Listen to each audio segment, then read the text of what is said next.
रूप चतुर्दशी का पावन पर्व बहुत ही प्यारी सी प्रेरणा, एक पावन संदेश हमारे लिए लेकर आया है।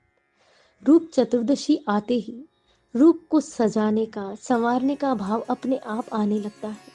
हर कोई चाहता है हम आकर्षक लगे, हमारा रूप, हमारा सौंदर्य मनमोहक हो, सबको अच्छा लगे।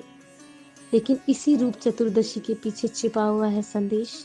इस रूप तक ही नहीं अटकना है, इस रूप को देखते देखते उस वास्तविक स्वरूप तक पहुंच जाना है। आज से पहले कितनी ही बार हमने स्वयं के रूप को देखा होगा, दूसरों के रूप को भी देखा होगा। कभी स्वयं के रूप पर अहंकार आया, कभी दूसरों के देह के सौंदर्य को देखकर मन कहीं ना कहीं अटक गया होगा। लेकिन ये रूप का देखना हमारे लिए, हमारी आत्मा के लिए हानिकारक हो सकता है। रूप चतुर्दशी पर या और कई अन्य अवसरों पर हमने कितनी ही बार इस देह का मेकअप किया होगा, लेकिन वो मेकअप कभी भी मेक डाउन में बदल सकता है।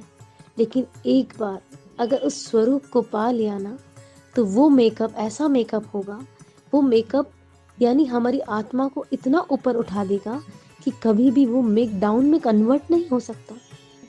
लेकिन क्या कभी हमने ख्याल किया इस रूप के पीछे का रहस्य क्या है?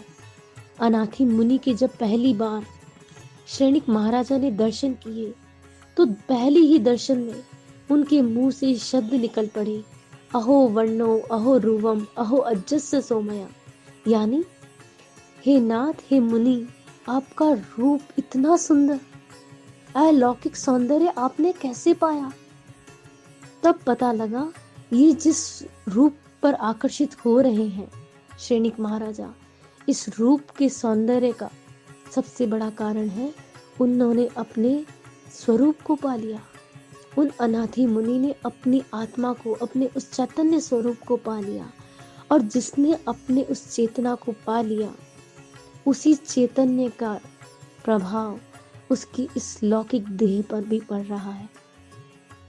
जिसकी चेतना जितनी पवित्र, जितनी निर्मल, जितना स्वरूप प्रकट हुआ होगा, उतना ही उसका बाहरी सौंदर्य भी अपने आप आकर्षक, मनमोहक होगा। सनत कुमार चक्रवर्ती ने अपने इस रूप को देखा, जिस रूप पर इतना अहंकार था। एक क्षण में वो अहंकार चूर हो गया और वो रूप, वो देह देखते देखते रोगों का घर बन गई। तब अंदर में ये ख्याल आया, जिस रूप पर जिंदगी भर मैं अहंकार कर रहा हूँ, इस रूप की ये सच्चाई। मेरा सारा का सारा अहंकार गल गया और देखते देखते भीतर वैराग्य का रंग चढ़ गया और वही स्वरूप के दर्शन हो गए। आरिसा भवन में भरत चक्रवर्ती, अलौकिक ऐश्वर्य के धनी, स्वयं चक्रवर्ती सम्राट, और जब दर्पण में अपनी इस रूप को देख रहे हैं, जरा सी उंगली से अंगूठी क्या गिरी, उन्हें इस रूप की, इस देह की असारता के दर्शन हो गए। पहली बार उन्होंने रूप को इस तरह से देखा कि उस देह को देखते देखते देह से पार चले गए। इस रूप चतुर्दशी के दिन हमें अपने आप को ये प्रेरणा देनी है। अब तक हम स्वयं के और दूसरों के रूप में कितनी ही बार आकर्षित हुए होंगे, लेकिन अब वो अंदर से भाव जगाने हैं कि मेरे भीतर के उस सच्चाई के दर्शन हो जाए, मेरे भीतर की वो चेतना प्रकट हो जाए।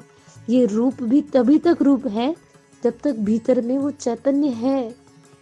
नहीं तो एक शरीर जिसके अंदर अगर चेतना नहीं है, प्राण नहीं है, उसका सौंदर्य कितने दिन टिक जाएगा? 2-3 दिन के बाद तो उसको देखना भी नहीं पसंद करेंगे। तो ये है इस देह की सच्चाई, जिसको भगवान ने कहा इमम शरीरम अनिच्छम।